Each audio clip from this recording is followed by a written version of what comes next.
6:30 on September 3rd, 2025. This is Chair David Nagaji calling meeting to order. Anson, please take the roll. When I call your name, please say here. Zane? Watson?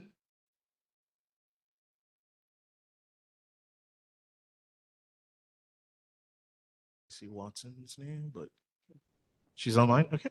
Bozel? Here. Watson is here. Sorry. Oh, yep, that's okay. Dave? Well, Here. okay. Fukumoto? Fields? Okay. Chong? Koff? Joanne? Okay, she's not here. Phil Lee? It's not here also. Christopher Moylan? Here. Okay. Patty Quano? Okay. Robert Fox? Here. Okay. Joseph Mashrecki? And Timothy Palms? He's not here.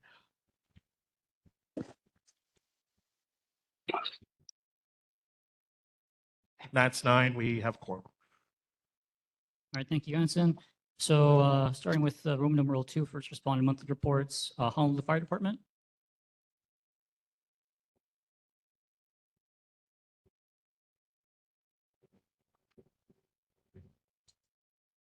Good evening, Chris Edwards, Mānoa Fire Station. I'll share our response statistics and then go over a safety tip for the month. Okay, so in August, we had 1 structure fire and 2 activated alarms without fire. We had 53 medical calls, 2 motor vehicle collisions. And the fire safety tip for the month is charge into fire safety lithium-ion batteries in your home. This year, the National Fire Protection Association's Fire Prevention Week campaign works to educate everyone about using these batteries safely. Lithium-ion batteries store a lot of energy in a small place. These batteries can overheat, start a fire, or explode if overcharged or damaged. By learning how to buy, charge, and recycle these batteries safely, you can help prevent a fire in your home.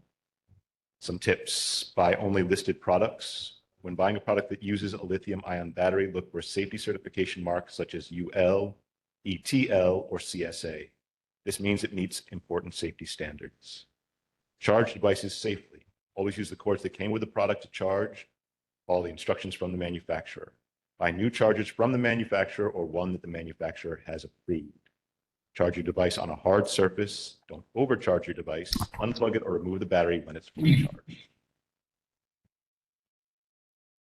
Recycle batteries responsibly. Don't throw lithium-ion batteries in the trash or regular recycling bins because they could start a fire. Recycle your device or battery at a safe battery recycling location.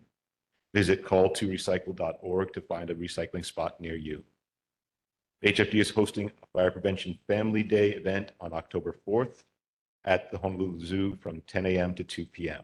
Bring the family and participate in activities and meet our fire and life safety partners. And one other thing, just a heads up to the community, based on something that one of the community members asked.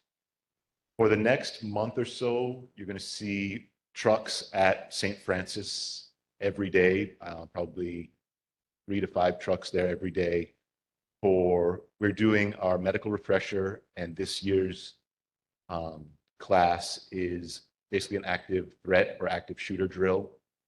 They're allowing us to use the campus or basically simulate that type of situation. So there's going to be trucks, a lot more fire trucks in the valley than normally would be. That's it for me. All right, any questions or comments for Fire Department or Fukumoto? Captain, can you repeat again what event was from 10 to 2? Oh, that's a family day at the zoo. Uh-huh. On October 4th. And you're sponsoring that. So what kind of activities are you going over? I don't know anything more than here. It just says bring the family to participate in activities and meet our fire and life safety partners. Okay, thank you. All right, any other questions or comments for Honolulu Fire?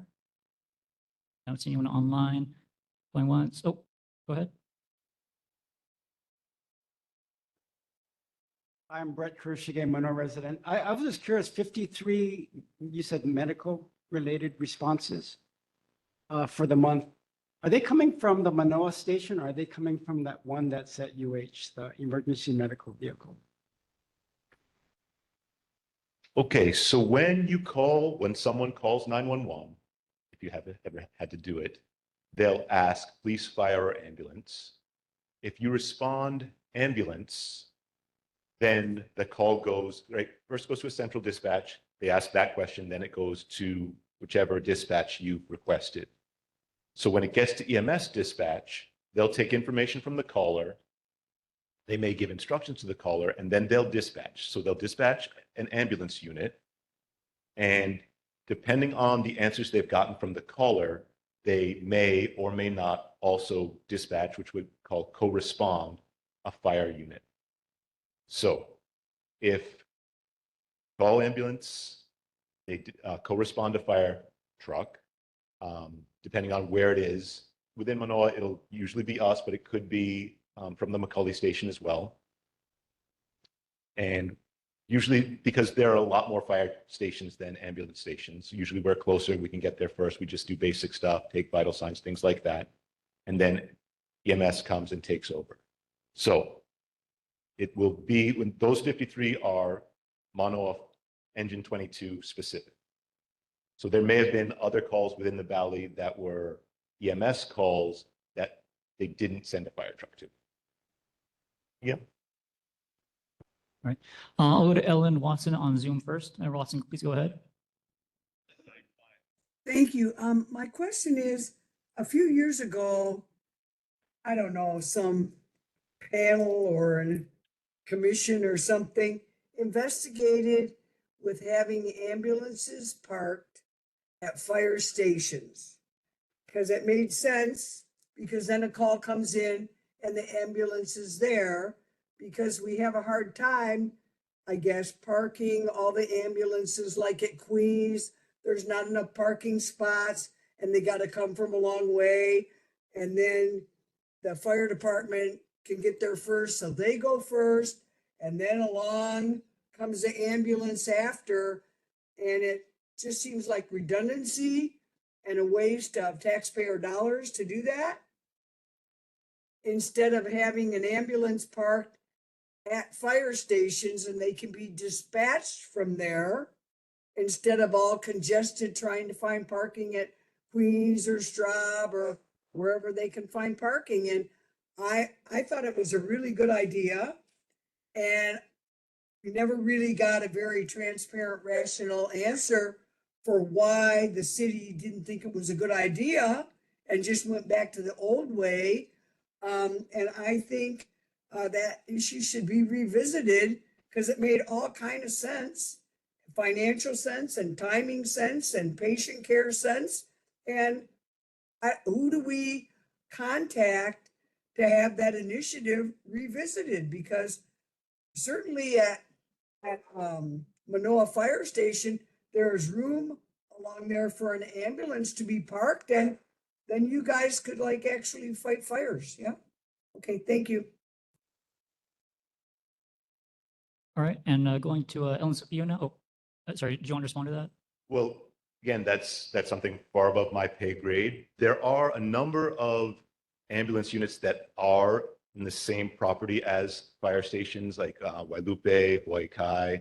A number of others have both an ambulance and the fire units in the same spot. There are still some that are based at hospitals around the island as well. I can give a number for our community relations people if Member Watson would like that. But other than that, that's not something that I have control over.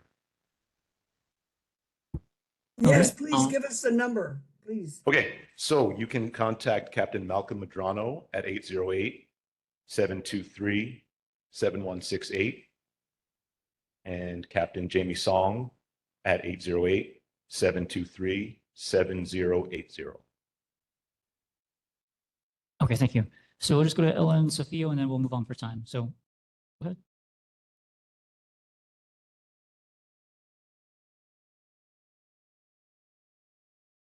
Thank you for coming. Uh, I live right next door to St. Francis, so I saw about 6 fire engines come in this morning, and I think they were my impression was they were not from Manoa. Um, there was an engine from Waipahu, there was an engine from the airport where they have their training base, apparently. There was an engine from Mo'iliili, I believe. And I don't remember exactly where the others were from, but there were about 6. One was labeled as hazmat. So what I was wondering is, because I've lived there for about over 20 years and I've never been aware of any kind of training like this in the valley, and I've seen a lot of fire engines going in and out of the campus recently.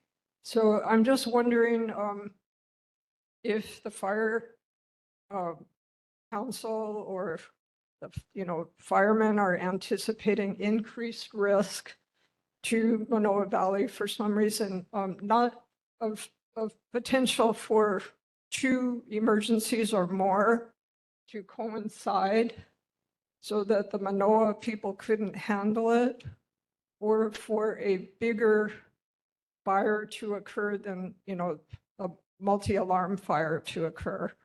I'm just wondering why all this training activity is happening, and if it has anything to do with, I mean, it seems weird that it would be happening primarily to train for a school shooting.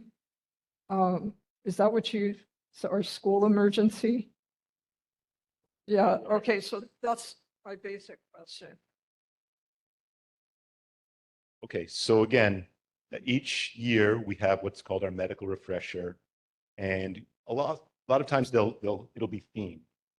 So the theme for this year is an active shooter, and so we are able to use the campus. So every truck, every watch in the fire department in the next couple months will be on campus at St. Francis. And each day we'll be simulating a school shooting and our response to that. Because an event like that is a multi-agency event, not only would there be lots of fire units there, there'll be EMS, there'll be a tremendous law enforcement presence. So it's what we call a high-risk, low-frequency event. It's something that we don't train for every day because all the moving parts that are necessary for something of that magnitude is not something that the 4 people that are at, for example, our station could simulate effectively on our own. So yes, has nothing to do with an anticipated increased risk here or anywhere else.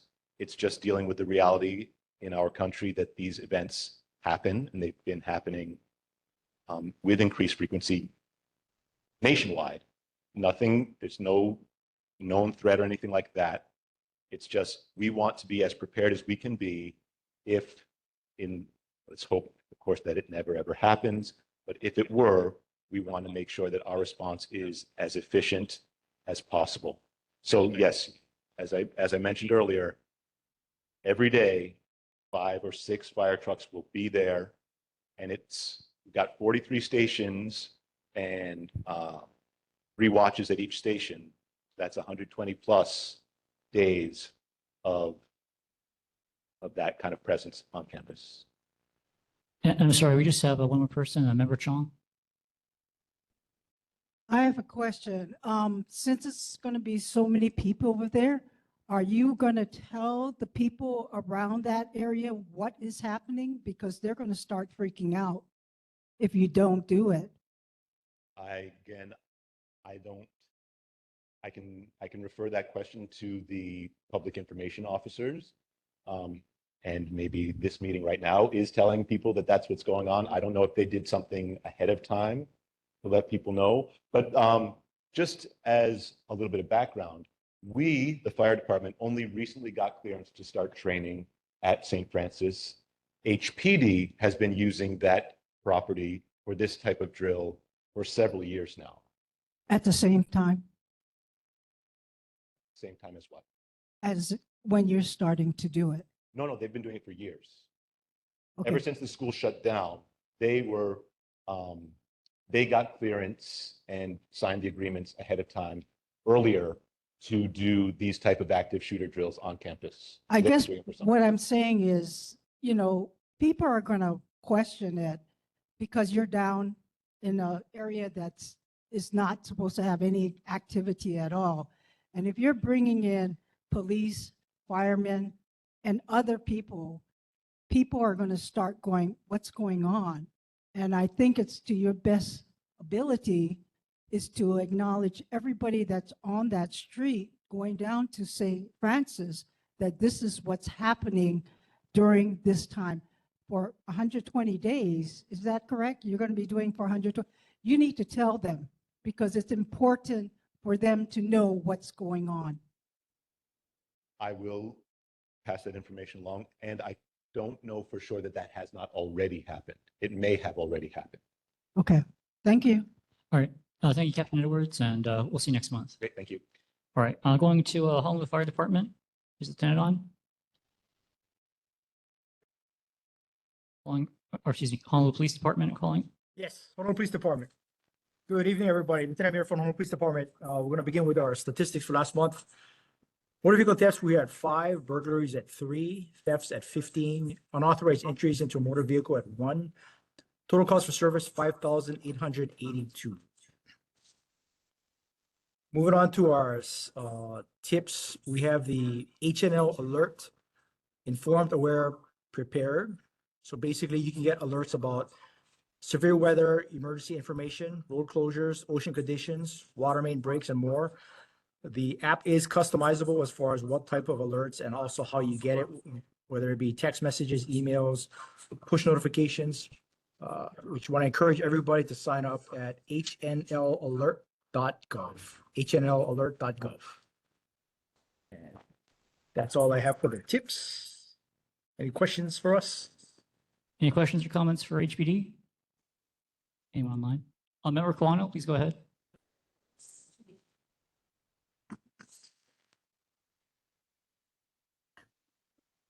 Hi, Lieutenant. Thank you for being here. Quick question. Thank you. Yes. You were just back in session. I noticed a lot more movement traffic around Manoa side, especially in Lower Manoa area. And I often see 2 people on a moped. Is that legal? I thought I heard that you're not supposed to have more than 1 passenger on a moped. And is it something that if an officer passed by and see that, do they stop them? Or is anything being done about that? Yes, you're correct. So 2 people cannot be on a moped. So that is a offense where the officer observes that, they can pull them over. I think in general, traffic has been it's been a highlight issue. So the department is on a big push right now with Drive Aloha. As you'll see in general, island-wide, there's going to be a lot more just proactive encouragement, enforcement, that kind of stuff for safer driving. Okay, that's great. Yeah, because I wasn't sure. Maybe the law has changed that big enough too, because I've seen that quite frequently around here.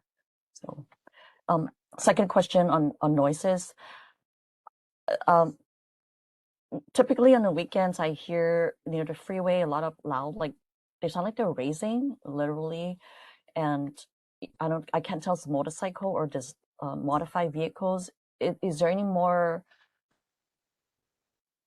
effort dedicated to catching those folks? Because I can tell you when they go racing through Waikiki, Kaimuki, Manoa, all the way to Makiki and wherever they go. Typically it's on the weekend. It's on Friday, Saturday nights. That's about 12:30. It runs to about 1:30-ish. I mean, are you folks aware of that problem? Yes, so within our district, we are aware of that issue. So we've been proactive. We have a lot of officers, and they do make frequent stops on the freeway, that kind of stuff. So they are out there conducting enforcement as best as possible. Okay, that's great. Appreciate it. Because years ago, I remember seeing those dark color Camaro HPD vehicle that I heard they were for enforcement, and I haven't seen that around. Yes, Of course, I that don't was, go at night anymore, so. yeah, that, those vehicles, that's, she's probably close to 20 years ago, we had those Yeah, it's a long vehicles. time ago. Yeah, so we Okay. did have those vehicles. We don't have those vehicles anymore currently in our fleet right now, so. Okay, thank you. Appreciate your help. Sure. Thanks. All right, thanks. And I'll just call on Member Ellen Watson, then we're going to move on for time. So Member Watson, please go ahead. Thank you. My question is it allowed by law for people to just park their moped or lots of mopeds on the sidewalk?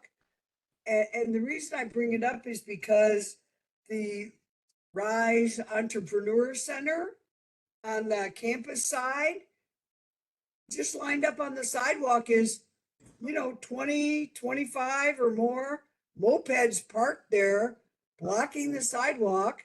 And I didn't know if it was legal or not where are the people supposed to walk if these students or people are just the people that are part of the Rise Center, I think, are just parking there. Okay. Yeah, so Anyway, thank you. to answer your question, it's not illegal to park on the sidewalk for the mopeds. If you see that, you're welcome to call 911. It is not legal or not illegal? It's illegal to park the moped to obstruct the sidewalk.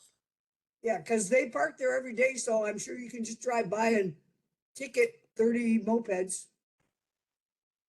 Yeah, so always with UH around that area, there's always just gonna be a lot of traffic, foot traffic, vehicle traffic, parking issues, that kind of stuff. So, but if you do see that or any other violation that you think is a violation, you're welcome to call 911. Officer can come out on scene, meet with you and address the situation.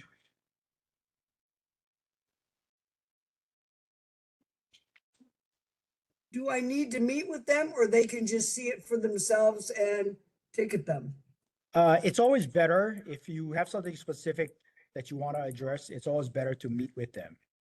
You don't have to, but again, it's always better if you want to point something out specifically. Can I send them a photo or no? Well, you can show the officer the photo if you show up. If you call 911, you can't do the photo thing. But yeah, Thank you. you're welcome. All right. Oh, thank you, Lieutenant. We'll see you next month. You're welcome. Thank you. Oh, yes. Sorry. We gotta move on for time because there's a lot later on in the agenda that I think we have updates on. But okay, so going on to Roman numeral 3, election of officers and confirmation of board details. We were supposed to do this last month. We didn't have quorum. We have quorum now though. So going to Roman numeral 3, item A, election of officers to serve from September of 2025 to June 30th, 2026. Chair, Vice Chair, Secretary, Treasurer, and other officers as our board determines. So for this, I'm going to pass the gavel to First Vice Chair Bosel. She's online, right? I'm going to pass the gavel to First Vice Chair Bosel, and I'm interested in serving as chair for another term, so I will self-nominate for chair. Dave, could I ask a question, please, Sure. of Anson or you or the NCO? We elect a treasurer, but there's never, for the last couple of years, a treasurer's report issued to our treasurer. So they really do nothing. And Anson explained to us, or whoever our neighborhood assistant was at that time, do we really need to have a treasurer? Because they do nothing, they report nothing, they see nothing, and it's just a placeholder because that's what's in your rules, and it has no function anymore. Yeah, you're actually kind of correct. But yeah, we just have the treasurer position there just in case to where like the secretary is not here to, or if I'm saying like both the chair, the vice chair, and the secretary is not at the meeting, then it'll be the treasurer. Basically, the treasurer is like the To conduct backup. the meeting, to run the meeting. Okay, Yes. thank you. Basically, I used to have a thing, but not anymore lately. That one I'm not sure.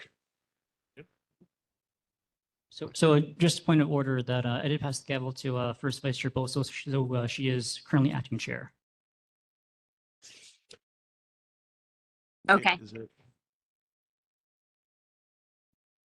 Is there any further nominations? Is anybody else interested in being chair? I can't see the video. Oh. I hope somebody else is raising their hand there in person. I only. Okay, great. Thanks. And I am not any online. I'm scrolling through.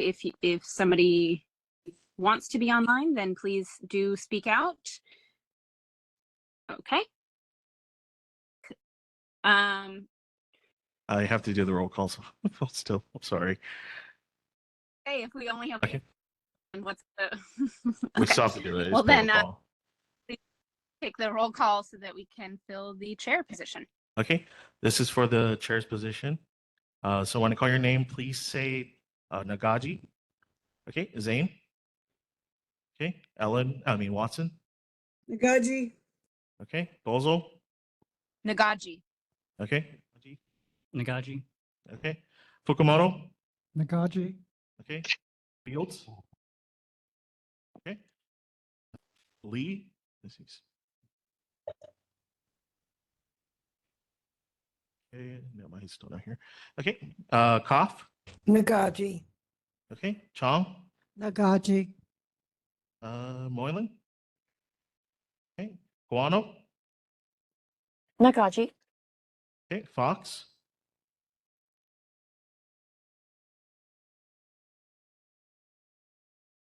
Robert Fox. Okay, and Mishreki. Nagaji. Okay. That's 11 votes. You're still chair.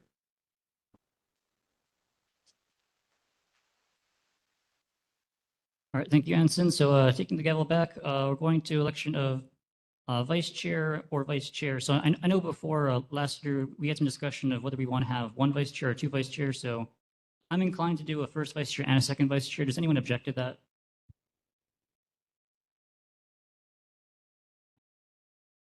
I'm just looking to see if anyone's online. All right, so seeing no objections to having a first chair and a second vice chair, I'll now ask for nominations, including self-nominations for first vice chair. Anyone want to nominate themselves or Member Moylan? Are you nominating yourself or someone else?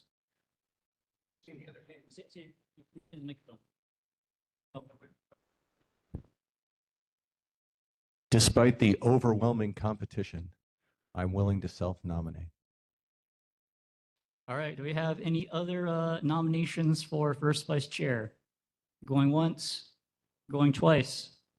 All right, we now need to do the protocol vote to make sure we have 9. So Anson, please do the roll call vote. Okay, when I call your name, say Moylan, sorry. Zane. Okay, Watson. Moylan, Bozo. Moylan. Nagaji. Moylan. Fukumoto. Moylan, Fields. Okay, Koff. Moylan, Chong. Moylan, Okay, Moylan. Okay. Guano. Moylan. Okay, Fox. Okay, Mishreki. Moylan. Okay, okay. Christopher Moylan is the first vice chair.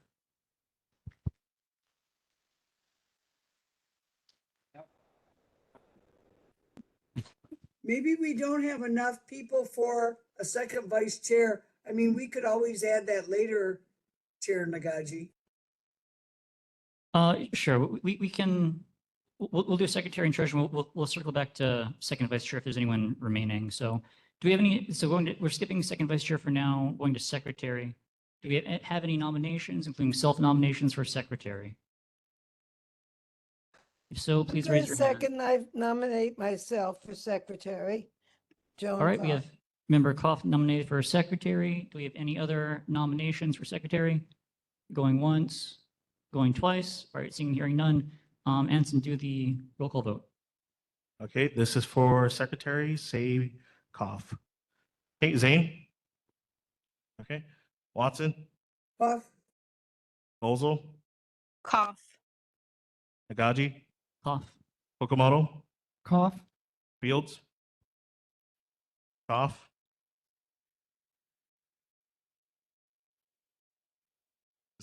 Yes.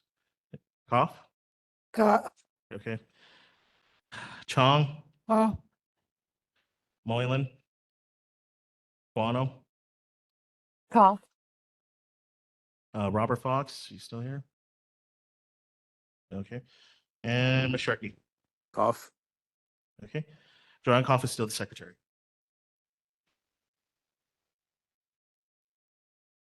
All right, and we're going now to treasurer. So do we have any nominations, doing self-nomination for a treasurer?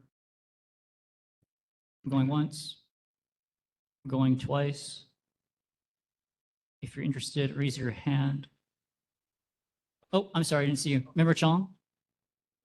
I self-nominate. Okay, we have For Member Chong, self-nominated for treasurer. Do we have anyone else who's interested in being treasurer or wants to nominate someone else? Going once? Going twice? Okay, seeing and hearing none, it looks like Member Chong is the only candidate for treasurer. Anson, please do the roll call vote. Okay, this is for treasurer. Please say Chong. Okay, Zane, Watson, John. Bozel, Chong. Nagaji, Chong. Fukumoto, sorry. Chong. Fields. Okay. Joanne Cough. Chong. Okay. Chong, Chong. Moylan.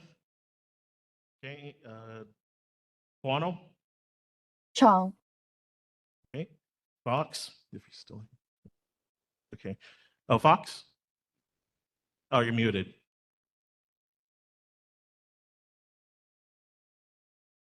Oh, press the space bar. Or hold it. Oh, okay. Ms. Sharkey? Chong. Okay. Chong is the treasurer.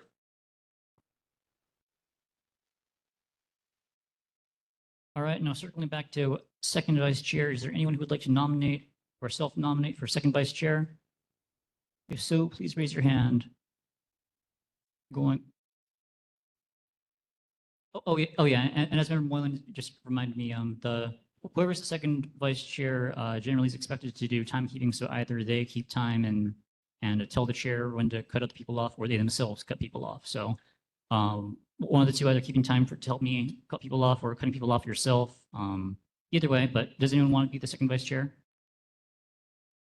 Going once, going twice. Okay, seeing and hearing none, we have no second vice chair, so we only have one vice chair this year, which will be Member Moylan, and no second vice chair. And Mr. Moylan can be the timekeeper too, yeah? Obviously, that's what's going to happen. The trains will run on time, I promise. All right. All right, everyone, thank you for getting us through that. We're now to item B. This is a meeting time, meeting date, time, location, and format. Mānoa Neighborhood Board Number 7 presently meets on the first Wednesday of the month at 6:03 p.m. at Noelani Elementary School Cafeteria and via WebEx. Does anyone want to vote to change that? No, I think we should just keep it all the same because we just started having in-person meetings and WebEx meetings, and I think we're just kind of trying to get our groove back. So that's my suggestion, just leave it the same. So Member Moylan has a proposal. He talked to me about it. I think he's going to bring it up now. Go ahead, Mr. Moylan. No, whether we're going to stay in person and online or only in person. You know, it was my hope that after we went through all this work, changed the time of our meeting, shortened our meeting, all of this, so that we could meet here in the actual neighborhood. It was my hope that we could go to all in person.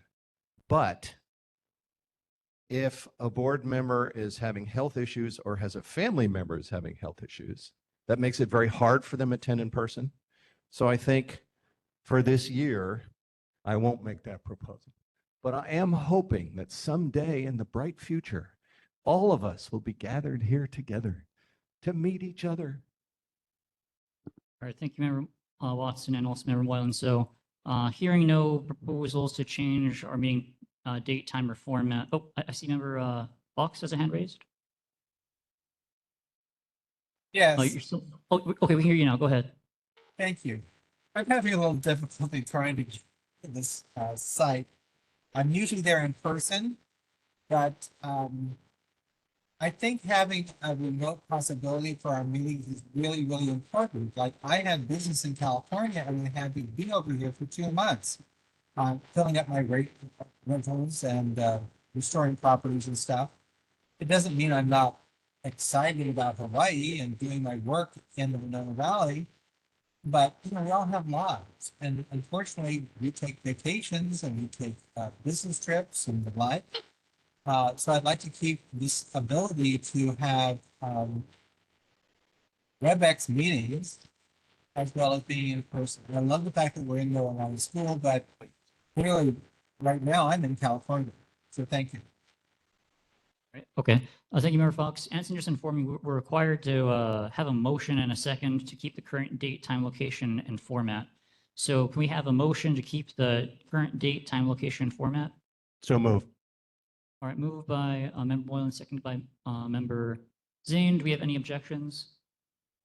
Going once, going twice. Okay, seeing and hearing none, it passes by general consent that we're going to remain the same date, time, location, format, at least for the remainder of this year. Point out determination of recess schedule up to 3 months per year. Do we want to talk about that now? We don't need to do it now. We can push it back to a later month, but does anyone have a motion they want to make about which month or months we should take off a recess? Member Zane? Traditionally, we've taken a break in January and we've taken a break in, is it December? Oh, I thought we should do it January, but okay. Yeah. July 4th. July and- 4th and December Well, it for the used to be Christmas. January, now it's December, apparently. So see, my memory wasn't wrong on that one. It was January, because I think, I don't know where the first fell, what day of the week, but it used to be January and July 4th, but now apparently we can have 3 meetings a year absent. According to the schedule, right? Up to 3 per year now, recess schedule, instead of just 2. I just noticed that. So, Anson's clarifying something to me. Oh, because of the recess that you took in July, it's 2. Yeah. Okay. I just wondered because it was printed 3 in the agenda, that's all. Okay. So does anyone want to make a discussion for a specific month or 2 months that they want to designate as our recess months at this time? Do we have a motion? Wait a minute. Just make a Moylan? motion Discussion. Sure. that it's 2 recesses, and we need to look at the calendar. to see if Sorry. it's December or Member January. Moylan is making a motion or saying something. Go ahead. I move that we tentatively plan for recess in December, right when everyone's really busy with Christmas, and July when our meeting would be right next to the July 4th holiday, knowing that we can always come back later and change them if we have to, but those strike me as the most reasonable months. So that's the motion. All right. So the motion is December and July. Do we have a second? Second. Zane? Oh, sorry. I heard Fox first. So motion made by Moylan, seconded by Fox, is to take December and July off as our recess months for now. We understand we can revisit it later if we change our minds later. So that's the motion. Do we have any discussion or objections? Member Watson? Thank you. I want to look at the calendar for 26 January. The 1st is a Thursday. That means we'll have the meeting the day before, or no, we'll have the meeting on the 7th, right? Okay, so I guess it makes sense for December to be recessed instead of January, but I did want to note that it seems like developers come in with important information in December, knowing that everybody's busy and are not paying attention to maybe their shenanigans, and they try to push things through the DPP and whatever, and everybody's doing their holiday, and we've had that a couple of times, and so we kind of miss it, or really have to work behind the scenes, and it's just kind of humbug. So I just want us to be aware of that people try to sneak things through in December, so that when we come back in January, we have a really short time frame to react. Okay. Thank you, Member Watson. But any objections to December and July as our recess months? Going once? Going Sorry, twice? I can't find the, this is Yes. Member Whitney Boswell. I actually agree with Member Watson. I think it's very likely that we might hear something, for instance, from Manoa Banyan Court come December. So, and considering that our, meetings are usually at the beginning of the month, it might be useful to revisit it later. I don't know. I think it's a very Well, can you strong suggest possibility. another month to recess? Maybe you want to recess in February or some other time, because I agree with Whitney, and we have witnessed that for about 3 years in a row, where there's a real problem in December, and it just kind of seems, I think there's several boards that recess in December, and so there's no eyes, right?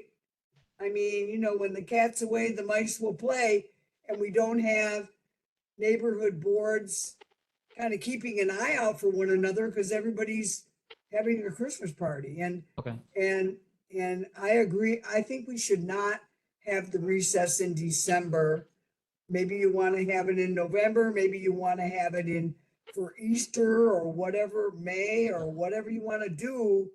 But Point of I order, think we Mr. Chair, should there's a not. motion on the floor, so we can vote for it or against it as we see fit. Well, I guess I want to amend that motion to say we need to pick a different day other than December, or I will So be. No, I'm going to call in Member Kawano first, in a minute. But before I call in Member Kawano, I just want to note, I understand Member Watson's concern that if we recess in December, people are going to do stuff when we're not in session. But if we if we change our recess to November, they'll just do it in November. So I'm not sure if it helps to move it to a different month. It's the same issue, just different month.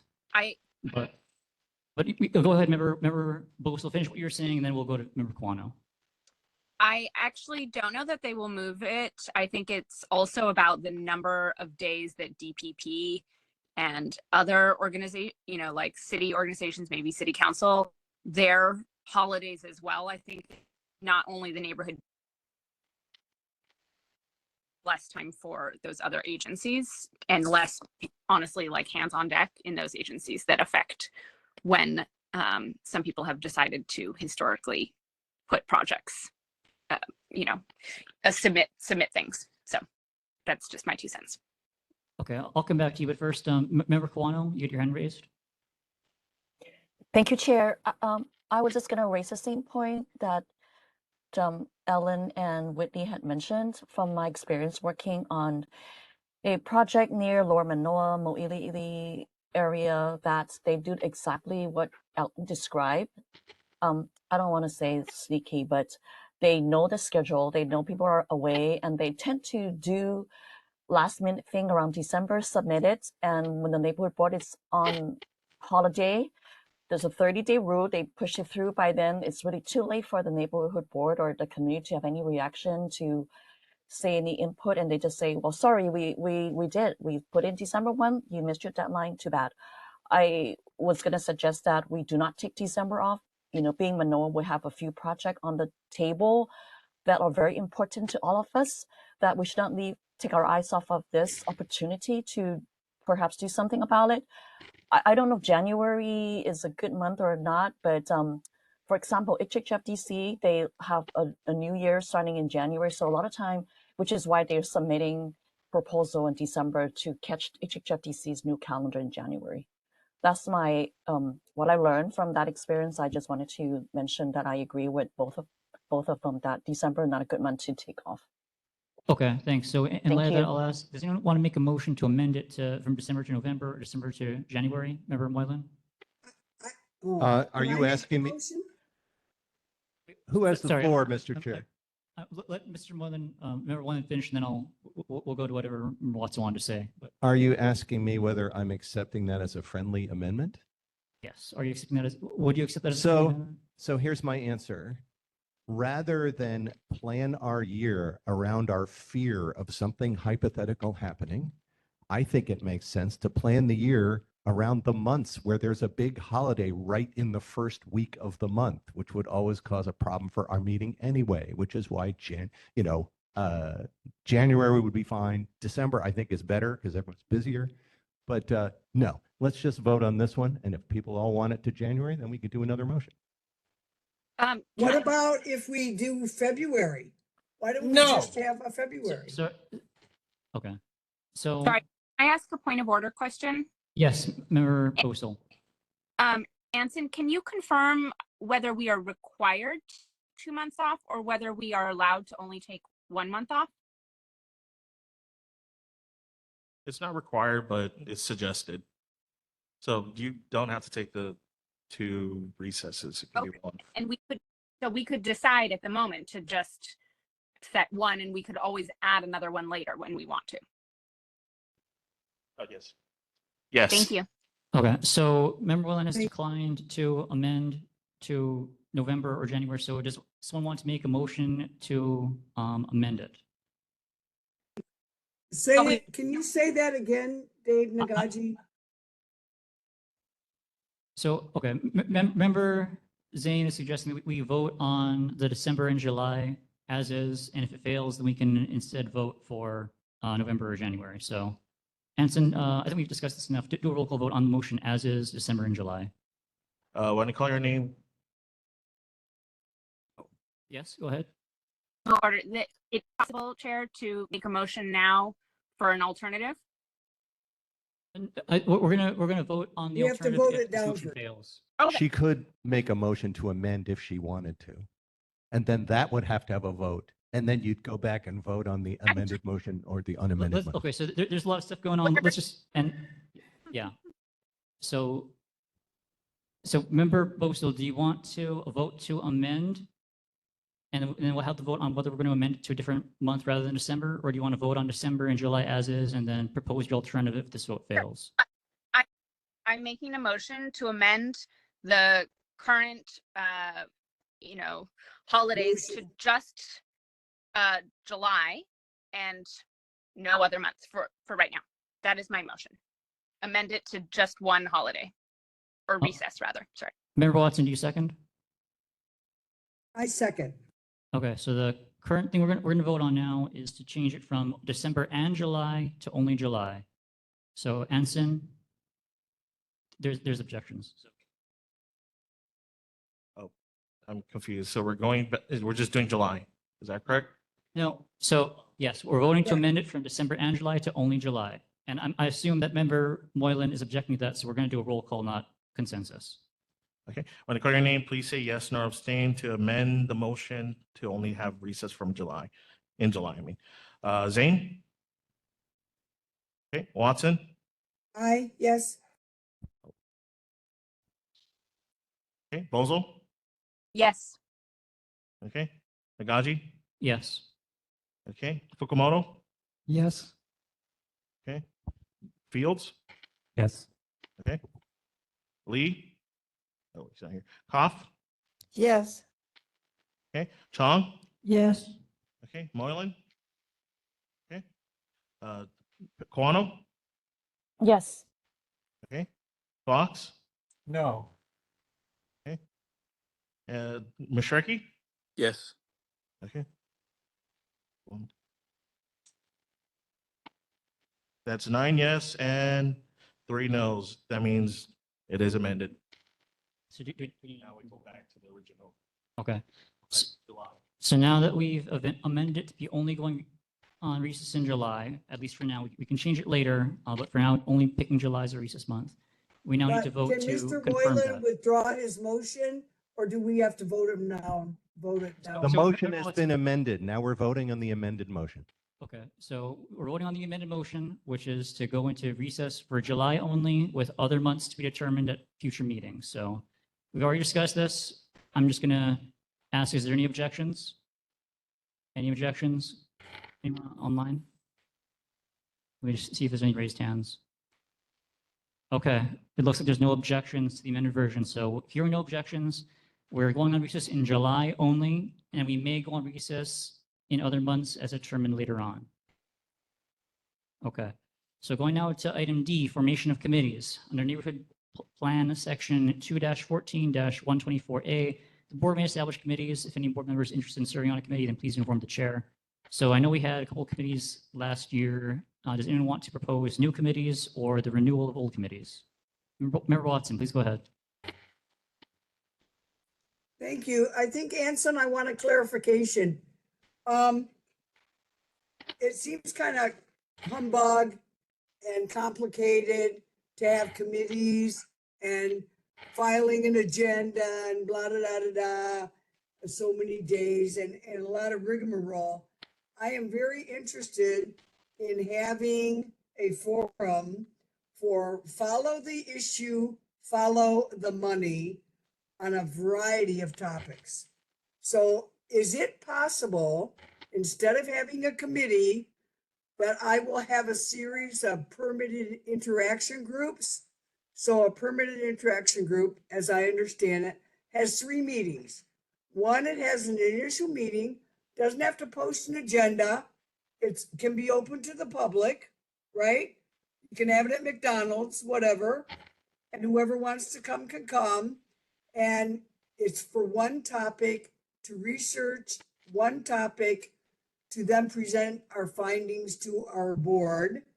So we have an initial meeting, maybe another investigating meeting, and then the third meeting is where we come up with the report that we're going to present to our board members. Is that how it goes? Refresh me. And I think it's one issue at a time, I know, but I'd just be interested in chairing a series of permitted interaction groups as opposed to having all of the bureaucracy around a formal committee. So can you tell me? Mr. Wu, Anson Wu? So it sounds like Anson is deferring to Tom Heinrich, who just raised his hand. Mr. Heinrich, please go ahead. Thank you, Chair. I'm sorry, my camera is not working. Just a quick comment on the proposal. It is a permitted interaction group as allowed by Hawaii Revised Statutes Chapter 92, does not set forth, as described, a 3 series of meetings per permitted interaction group. It could be a single meeting, it could be many, but the specific purpose of that permitted interaction group would have to be specified by the full board, the members of that permitted interaction group specifically appointed, and then a report come back whenever that is due by the suggested schedule. And then because it's a PIG, the report is made, but no action may be taken by the board until a subsequent meeting. If it were a committee, by virtue of noticing the meeting, keeping minutes, and making a committee report may be acted upon immediately by the board. So just to draw that distinction. Thank you, Chair.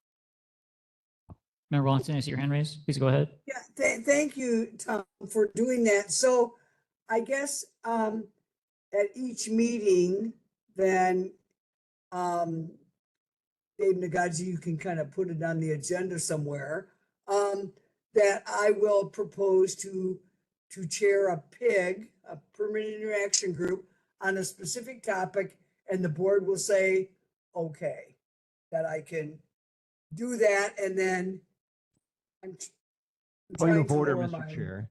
Formation of a permitted interaction group is not on our agenda tonight. We don't have the option of forming that. What's on our agenda is whether we wish to form any committees or not. So If someone would like to make a PIG, you're going to have to put that on next month's agenda, and then we could discuss it at that time. So Member Watson, are you asking me to put that on the agenda for next month?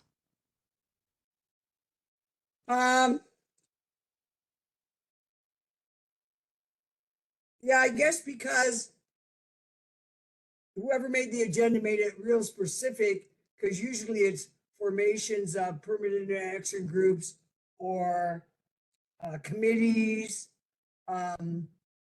things like that. So I guess if we're gonna go by the letter of the law, whoever types the agenda didn't leave themselves any latitude to do anything. So I guess it'll have to be, because that Mr. Moylan has just informed us all that that is the rule and we're gonna go by the book. So, but going forward, I'm interested in having chairing permanent and action groups. But I'm not wanting to do a committee and an agenda and minutes and all that stuff. And it is my understanding, and maybe Anson can clarify this too, a committee or a permanent interaction group will be chaired by a member of the board, but it does not have to have a vice chair. It doesn't have to have any other board members present unless they want to join it. And people from the community could also join, but it is not required to have a vice chair, only that a board member be chairing it. Is that correct? That I'm not too sure, but I can provide you more information later on. Is that okay? I think if you read I the can just neighborhood continue to plan, it's email. correct. Yeah. Okay. Okay, so that'll be on the agenda for next month. So for this month, do we have any committees that want to be formed? Member Moylan? Well, I would like to continue the Proactive Solutions Committee that did a lot of work this year. It is true, you need to have, all you need is a chair. I did not find typing up agendas and minutes to be burdensome in any way, and I did all of it, so no one else had to do any of that work. As you might recall, we were nearing completion on whether to make to bring back to this board a proposal on undergrounding of utilities. Another proposal that the city staff is working on for us is the feasibility of a traffic circle at the Five Corners. We were talking about parking issues, which, you know, our neighborhood is really suffering from a lot of cars parking on residential streets. There's a lot more work to be done on that committee. If there's anyone who would like to do it with me. Jason DeMarco has moved out of the neighborhood and thus can't be on the committee anymore. Whitney can't be on the committee anymore either. But it would be nice if we could continue the work of deciding what changes we want in our neighborhood and pushing for them, rather than sitting back waiting for someone else to propose a change and then all getting up in arms to fight it. So I would like to see that committee continue. And of course, we'll take volunteers if the board votes to allow that committee to continue. So is that motion to recreate the committee? Yes. Is there a second to that motion? Going once. Oh, yeah, anyone online? Oh, Member Fukumoto, second. Okay, so Member Moylan has motioned, Member Fukumoto has seconded for the creation of a Proactive Solutions Committee, which I assume will be chaired by Member Moylan.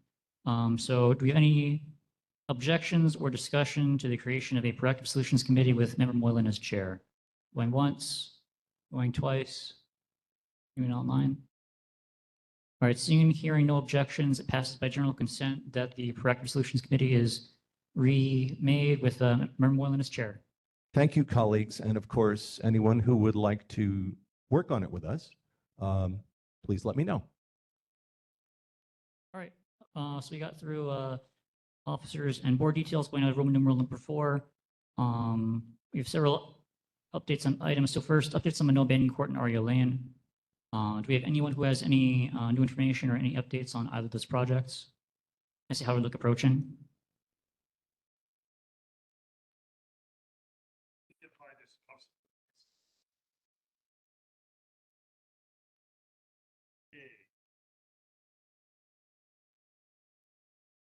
Aloha mai kako, everyone. Before I start, my name is Howard Luke. Before I start, I notice it says Mānoa Banyan Court and Aria Lane. So I'd like to defer to anybody's here for Mānoa Banyan Court, because I think I didn't give the same courtesy in the past, but I don't think anybody else was here. No one being here? Start. first thing, I want to congratulate the new officers of the board, as well as everyone who's on the board. You guys got a tough job. And I know a lot of people say, wow, they wouldn't want that job because of how difficult it can be and how stressful it can be and how much time consuming it would be. So I'd like to thank each and every one of you and congratulate you for your steering this very important group. The next thing I wanted to do is I want to thank one other person. I won't take too much time. That's Carol Naga. Don't look surprised. Thank you. Yeah, Carol has been very good and instrumental in helping us in some of our very personal concerns regarding Aria Lane, which is what I'm here for. And as an aside, also for what her work with the what's it? Sendai? What's the elementary school in Japan? It's interesting that Noelani Elementary School has arranged for a lot of its students to go to Japan to share in the cultural experiences both here in Hawaii and in Japan. But I don't want to take too much time about that. It's just a wonderful thing. So my only report of this won't take very long. Back in the last week of July, we were granted an audience with Mayor Blanchiardi as well as Mike Formby, and present at the meeting were the two individuals who are here behind me, Ted Churchill and Kurt Takara. So we met with the mayor, and he was very receptive to at least listening to us. We don't know what will come of that. We ask that considerations be made for our interests, which are primarily to have the Department of Planning and Permitting, as well as the Zoning Board of Appeals, be cognizant of our concerns regarding the revised ordinances of the city and county of Honolulu, the Hawaii revised statutes, and other rules and regulations pertaining to large developments, which seem to have been superseded by the haste in which the project has been granted at least provisionary conditional permits. We do have an appeal before the Zoning Board of Appeals, and that has been postponed until calendar year 2029. So we got, and it's about 4 years and a few months. I think it's in, I may be wrong, but I think it's in October of 2029. So hopefully I'll still be around by the time the appeal is heard. So the other thing I wanted to bring up is that we had other meetings about a week after the meeting with the mayor, who met with a couple of members of the legislature, in addition to Carol, and also to with Mike McCartney, who was used to be the managing director under under Governor David Ige. So our concerns are being heard. Whether they will act on them or not, I have no idea. And what action they will take, we have no idea. But at least we are getting an audience. That is all we need to say now about Aria Lane. But again, thanks everyone for being here. And those of you who are in support of us, and I think I may be presumptuous, but I think almost everyone here is in support of our position. All we're asking is follow the rules. That's all. And that's what we have to say. I don't know if anybody else wants to speak up, either Ellen or Kurt or Ted, but I thank you. I think Ellen's going to address you next.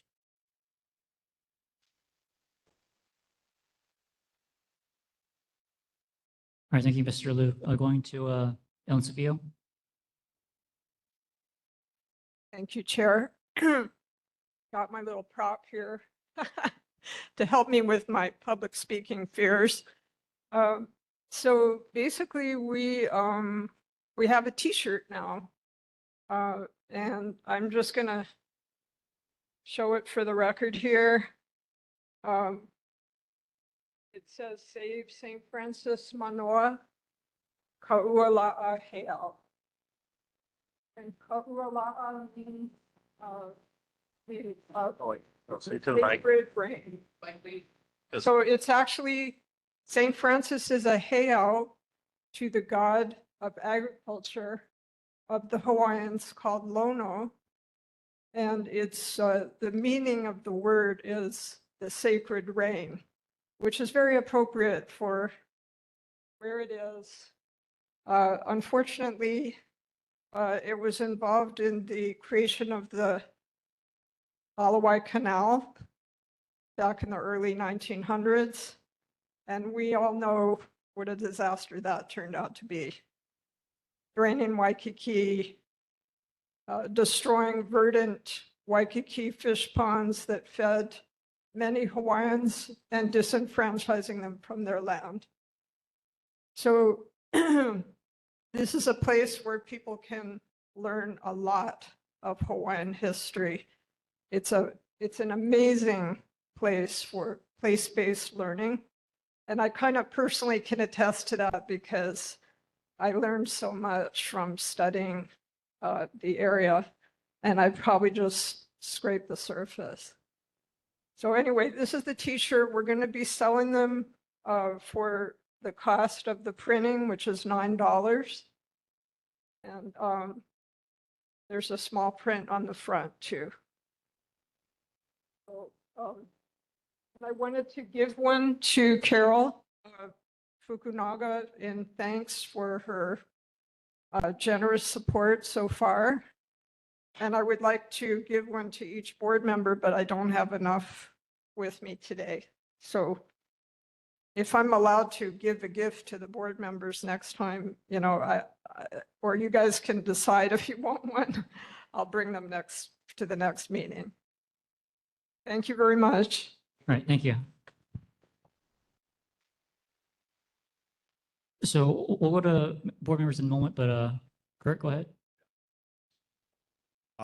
We just are passing out these pamphlets, yeah. So this is for Malama St. Francis Manoa. Just a reminder that just to get, garner some more momentum in terms of getting more of the Manoa community aware of what we're doing, as well as the fact that we've incorporated. So we are a 501c3 and we're raising funds for paying our lawyers.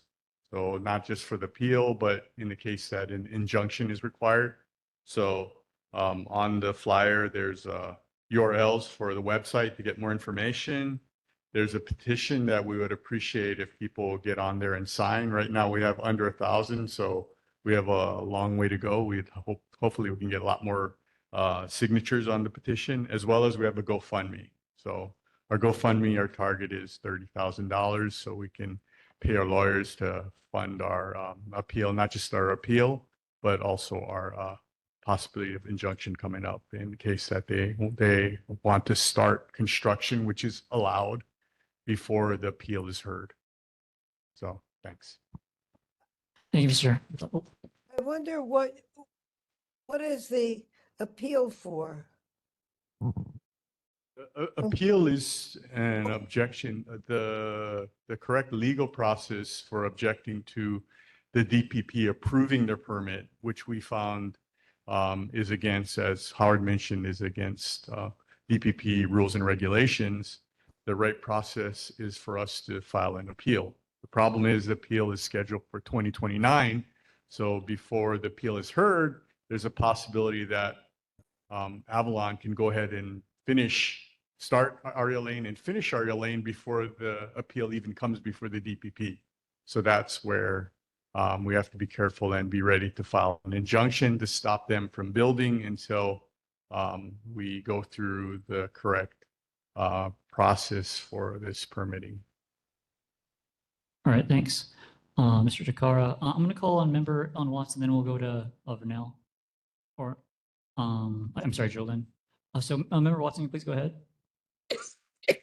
Thank you.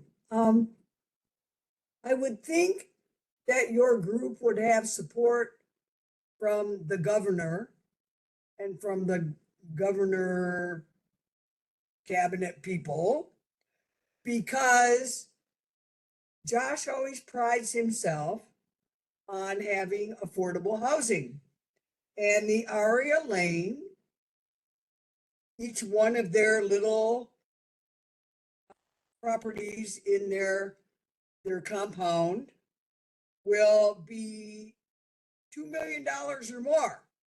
So even though they initially came to us and said, we want to build housing so that people who work for UH or administrative assistants or teachers or professors or whoever can purchase them and then just walk to campus, they have priced them so that no one can afford them. So each property for 2 million a pop, you're going to get mainland people moving in here.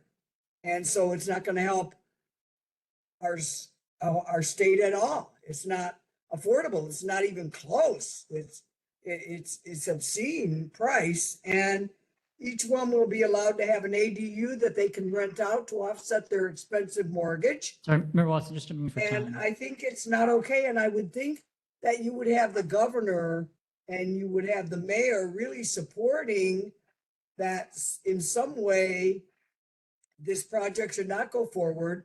And you would have our Okay, sorry, Mayor Watson, we got legislature, a minute for time, but you can wrap it up if you thank can. you, would be Yeah, coming I up with $50 think million and everyone buy agrees the thing completely. from Avalon and Yeah. move on. Yeah, And everyone agrees completely, and you would think the mayor and No, the but I'm governor just would be saying- aware.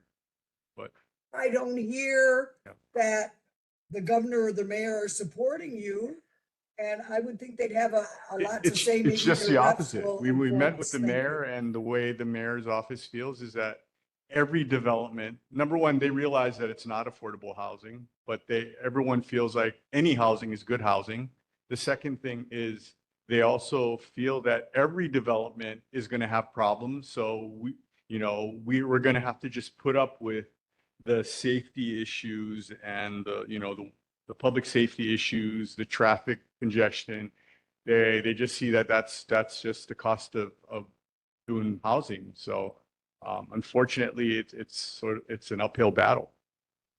Okay, so since we're running low on time, I'm going to call on Jolyn, and then we're going to move forward with the agenda, but please go ahead. I'll just make a really brief comment on the proposed Banyan Court development. As Member Fukumoto pointed out last meeting, there has been a lot of press about updates on the Alawai flood mitigation project. But I just want to point out that people understand Waikiki as a cash cow, but those floodwaters, as I've been saying through this, start up here. And if they're building or proposing to build the Banyan Court, that is not going to help the state of the infrastructure and the flood situation going down to Waikiki. So we should really take care of our situation here and not have that Banyan Court built. Thank you.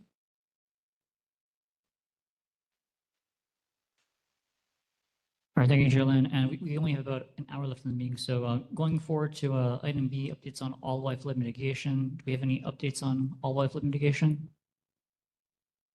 Thank you, Chair. No updates. All right, thank you, Member Fukumoto. Going on to item C, updates on the primary urban center development plan. Do we have any updates on that? There's a clipboard at the front. So if you would like to buy a t-shirt for $9 printing costs, you can sign up on the clipboard. It'll be here next month also. Thank you. Or you can email me. That's my email address. Okay. Thank you. Okay, thank you. Okay, so any updates on the primary urban center development plan? Yeah, I can speak at Yes, least please go ahead. to some of that. And the PUCDP plan, I will remind everyone in Manoa, and the consulting firm was brought in, I think, by Mayor Caldwell to develop this plan. does call for no housing developments mountainside of Wilder Avenue, which means no Aria Lane, no Manoa Banyan Court at all. And the city commissioned this thing. We taxpayers paid for this thing. They came up with their plan, and now all of our politicians and bureaucracy is ignoring the plan they paid for as the objective other to make recommendations. And I just think it's crazy. And I think that we need to hold our politicians to account because we all paid for that consultant and those people to hold all those meetings and Zoom meetings and WebEx meetings and in-person meetings to develop their plan. And So then we're Member just Watkins, blowing checking them for off. time. And that's not okay with me. Anyway. All right, thanks. So, Tom Merrick, yeah, please go ahead. Thank you, Chair. Just a quick question. Do I remember that in fact the primary urban center development plan has completed the city council process for full amendment to the land use ordinance? I think we need to verify that. And if that's the case, then we can get more into the detail of, in fact, what is now law, if you will, as a planning document. But if I recall correctly, the City Council has completed that adoption process. So if that can be clarified. Thank you. You're correct, Tom. All Mr. right. Seat here. You're correct, Tom. And we're going now to item D on returning business, University Lab School and proposed campus town project. So do we have any updates on University Lab School or the proposed campus town project? I will note we have the developer set up a website. The link is on the agenda. But do we have any updates from anyone? Lori Lum, please go ahead. Good evening, Chair, members of the board. Lori Lum, and I am responsible for doing community outreach for the project. One clarification on the agenda, PBR Hawaii is not a developer. They are a planning consultant that has been retained by the university to conduct the feasibility study. I'm proud to say that we launched a website with an online survey on August 20th. Again, this is a study being conducted for the 15-acre property bordered by Metcalf Street, University Avenue, and Dole Street. The deadline for the survey responses is this Friday, September 5th. So I would like to encourage everyone because that input will be valuable and help us inform the draft concepts going forward. Once the deadline is passed, PBR Hawaii's team will need time to compile, all of the results. And then that will again inform the draft concepts, and the target is to have those draft concepts to present to the community by the end of the year. And I'll keep the chair informed when I know more about after the deadline is through and how much time PBR will take to do the results. Thank you. Okay, so going to members of the board, Member Zine, please go ahead. Thank you, Mr. Chair. So I have your web link to the feasibility study up on my computer right now. And it says, per quote, while ULS, University Lab School, remains on the property, a large portion of the property may become vacant in the coming years if alternative uses are not identified. So to clarify on this point, since this has been a major discussion point for our board for the past several months, your study is focused on the land that concerns the UH Manoa's Children's Center, the College of Education, which are moving off of or are moving locations onto campus, as well as the demolished location that was the former PBS Hawaii building. And please confirm if there are any discussions where this feasibility study is concerned that potentially involves the removal of ULS from its current location, or that is separate from the land that is subject to the feasibility study. Yeah. So the feasibility study is for the entire 15-acre parcel. So it also encompasses the buildings and property that the University Lab School is currently using. But the study does, again, could include educational uses. So if you look at the online survey, one of the uses is the university lab school option to remain on the site. So but again, the study is for the entire site. Okay, thank you. Member Moylan? Yes, I did a little homework on this in hopes that Hawaii law would be the same as what I was used to in California, which is if a group succeeds in getting authorization for a charter school, which then becomes one of the public schools, that the existing public schools have to carve out space from their property to make room for that charter school. And I've taught at a public school that had to give up a piece of its acreage in some buildings because some parents formed a charter school and they were required to give up their property. So I contacted the Hawaii Charter School Commission about that. And I got a bunch of fairly dense code, which I parsed as best I could. But I think it's quite possible from what I read that for some reason, Hawaii does not have that same rule. So a bunch of parents can come to the Charter School Commission and make a big case. And the commission go, congratulations, we now authorize your charter school. Good luck finding a place to put it.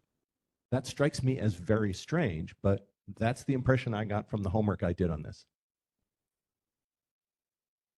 All right, going on to Member Watson on Zoom. Oh, Thank Member you Watson, very go much. ahead. My question is about protecting the view planes. So when we come down University Avenue, there are the arches, and we can look up and see the mountains and see beautiful Manoa spreading out before you as you drive down University Avenue. So I think the majority, if not everybody in our community, wants to see no tall anything. We don't want concrete. We don't want it to look like the Rise Entrepreneur Center. We don't want a bunch of restaurants.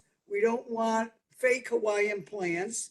We don't want lots of stuff. We want our Manoa, our beloved university, and our view planes.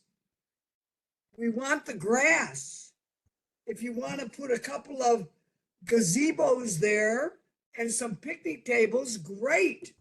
But if you want to paving and building and condos and cadre of ticky-tacky restaurants and little places for people to spend money they don't have on things they don't need, I think our community, certainly in Manoa Valley, from the neighbors and other people that have come to me and talked to me, they don't want that at all.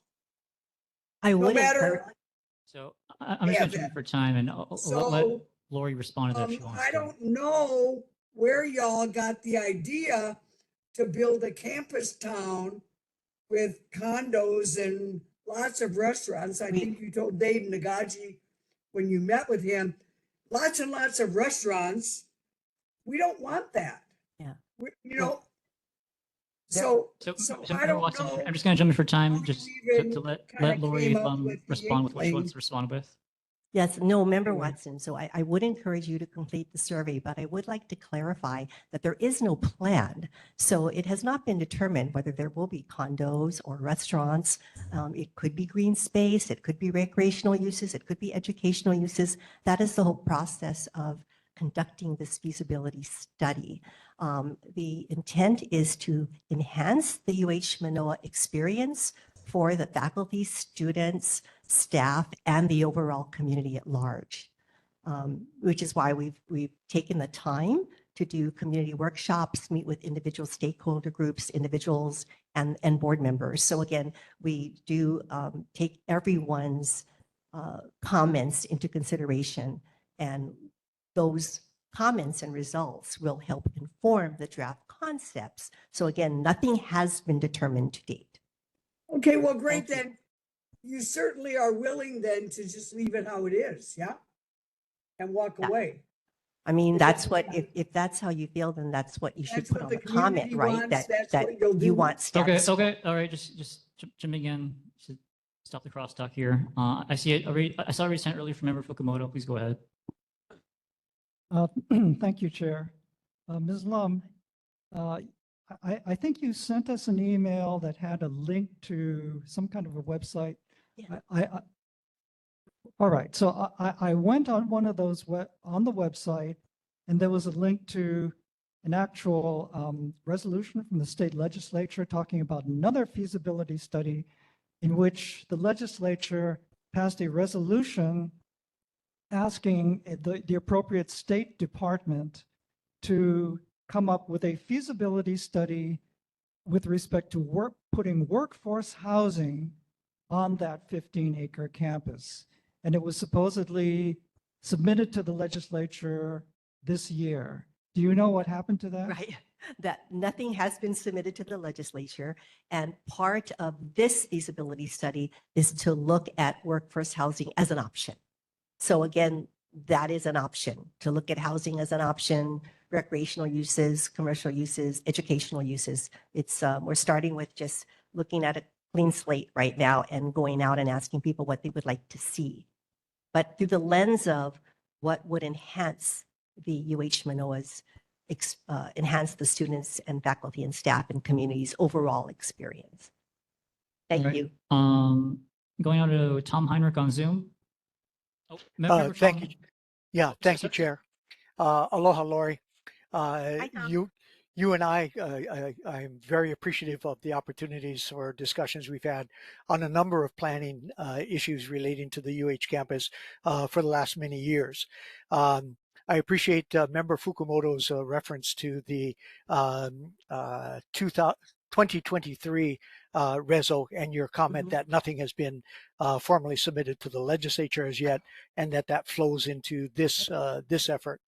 The first thing I would certainly request on behalf of the community, and certainly ask the board to lend its weight to this, is when I went on the website going off of today's agenda to take a look at that survey, I was surprised that in fact the deadline is this coming Friday. So I would certainly, on behalf of the community, request a 2 to 3 week extension to make sure that the public has the opportunity to work off of that and submit comments as well.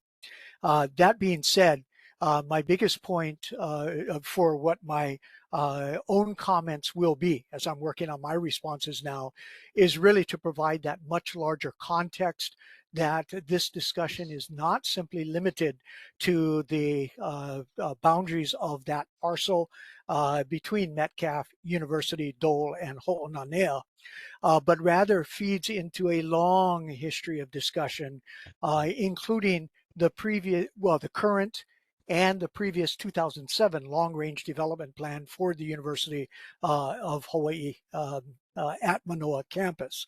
And I'll just note two things quickly, and that is prior considerations for where a research park type campus may be. That was especially considered for the quarry, which is not in that parcel, but part of this conversation. And lastly, reference to planner emeritus and extraordinaire Francis Oda, who has given so much effort along with Group 70 International to the planning for that campus, and his emphasis on just one point. And that is what we all need to keep in mind always, is that essentially on a daily basis, the population of UH Manoa is larger than Lehui or Kahului or Hilo. And when we start putting that more into the front of our minds, and that it is almost entirely contained within the Manoa Neighborhood Board District, then again, we have a lot of points that should be brought to bear within the work of PBR Hawaii on this study. Thank you, Chair. All right, going to Member Chong, and then we're going to move on for time. Member Chong, please go ahead. Okay, so you're talking about a property where somebody is still on that property, and you're just going to kick them off that thing. how can you think that way, that it's an empty lot? It is not an empty lot. University Laboratory School is there and they are functioning. And to think that you are trying to kick them off and say, hey, what are we going to do with this property? That's not right. You have to consider those people who are on that property right now. You cannot just kick them off that property.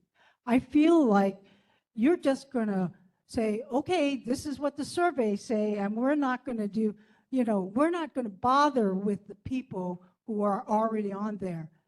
I believe, didn't we say that we wanted to make a resolution that they should have at least 5 years on that property without them worrying about it every year, that they have to worry about UH kicking them off that property? Thank you. Yes, so to clarify, the UH has not made any comments about, they've not said, there's been no talk of eviction or kicking them off at all. And I have had several conversations with Principal Jeremiah. We also met with the board chair and are working with them and have gotten their input on what they would like to do in the future with the site. We've talked about their school, what they would like to see. So they are a part of the process. So I'm sorry if you feel we've never described it as an empty lot, just a 15-acre site that we're looking at redevelopment. And I should clarify too that 15 acres is a big site. So you can still have educational uses plus other uses. And we've had, and again, the conversations have been very friendly with principal and board chair. I could see if you can just leave the University Lab School there and then work around it, that's fine. But to, just push them off is not a good idea. Thank you. Thank you. And I'll just note, so what Member Chong mentioned about a resolution asking for a written agreement. We did pass a resolution about 2.5 years ago asking for a written agreement between UH and the university to let them stay. We didn't specify a specific amount of years, but we did ask that they be given a written assurance that they could stay. So that is our board's position, and I have passed it along to Lori and to PBR. We have that. So at this time, thank you for coming in. We'll keep this on the agenda for every other month until it's no longer an issue, but we'll keep it on the agenda for the foreseeable future. So we'll hear more updates if there are more updates. And Lori Lum is remaining in touch with me. She will, I believe, update me if there is anything more to update me with. So going on to board business, filling vacancies. We have one vacancy in Subdistrict 3 because member Jason DeMarco has left the area and had to resign. We also had a resignation in Subdistrict 4, so we now have 2 vacancies in Subdistrict 4. So I'll just ask very quickly, does anyone want to fill a vacancy from Subdistrict 3 or Subdistrict 4? Going once, going twice, anyone on Zoom? All right, doesn't look like we have anyone so passing that. So going on to item B, and we'll try to move quickly because we are running out of time, but item B, endorsement of changing the charter to follow standard parliamentary procedure. So this is my member Boylan's suggestion, so I'll turn it over to him to explain what it's about. Yeah, thanks. Based on experience serving on this board and on the Heart Board for 9 months, I've been surprised at how difficult it is to get work done. From a previous life, I had to learn my parliamentary procedure pretty well. And in our charter, it says, in accordance with regular parliamentary procedure, majority of the members is a quorum. Corporation Council has apparently decided that it's not just a majority of the members, as the language in the charter clearly states. It's a majority of the hypothetical full membership, including all 3 of our vacant seats. So our staffer is instructed to tell us that a quorum is 9 instead of 8 as it should be. There's also a super majority voting thing in there. Under regular parliamentary procedure, as long as you get a quorum, the majority of the people who are there can pass any motion. So for example, an hour ago, we had a vote on an amendment, and they said it was 9-3. Clear majority of this board wanted that amendment passed. If it had been 8-3, our staffer would have been instructed to say, I'm sorry, that's a failed motion because it didn't get 9 votes. Because it has been asserted that a majority, the hypothetical full membership of this board is what it takes to pass a motion. Our hands are tied. We didn't even get a quorum for our August meeting. This kind of thing affects everybody who's on a board in this city. So I went down to the Charter Commission that's looking for possible things that could clean this up. And when I got up to speak to them, they seemed fairly sympathetic. Their heads were nodding up and down. And they asked me a good question. Are you just speaking for yourself? Or are you speaking for the whole Mānoa board? And I said, well, I'm just speaking for myself. But, I think I'll go back and ask my colleagues, would you guys also be willing to support charter amendments that would let us just pass a motion by majority vote and have a quorum the normal way? And so Dave was kind enough to put it on the agenda. So what I'm asking is, will this board also support this proposal? And I can, of course, give you the specific details of the tweaks to the charter. First, I'll ask any comments from board members. Isn't it based? Mr. Fields, go ahead. Isn't it based on the neighborhood plan, though? No, I'm specifically talking about the city charter. Okay. Member Fukumoto? I think I would have been against this proposal, but we had trouble getting quorum last time. And it seems to me that in certain situations, if you don't have enough members, you can basically cripple the activity of the board for an entire 2-year term. And I don't think that was supposed to happen, but for whatever reason, participation is down. And I don't think we can afford to have that happen to our board, that we would essentially be a debating society for 2 years. Thank you, Chair. Tom Heinrich on Zoom, please go ahead. Okay, thank you, Chair. Yes, I appreciate the start of this discussion by Member Moylan. Both he and I were present at the August 25 meeting of the Honolulu Charter Commission at City Council chambers. He has formally submitted at least a first draft of the proposal that he talks to. Again, this is something that really does bear a lot more discussion. The starting point, unfortunately, for that discussion is that Hawaii revised statutes, which is superior to the city charter. Hawaii revised statute section 92-15 sets forth that quorum requirement for boards and commissions of a majority of all the members to which that board or commission is entitled.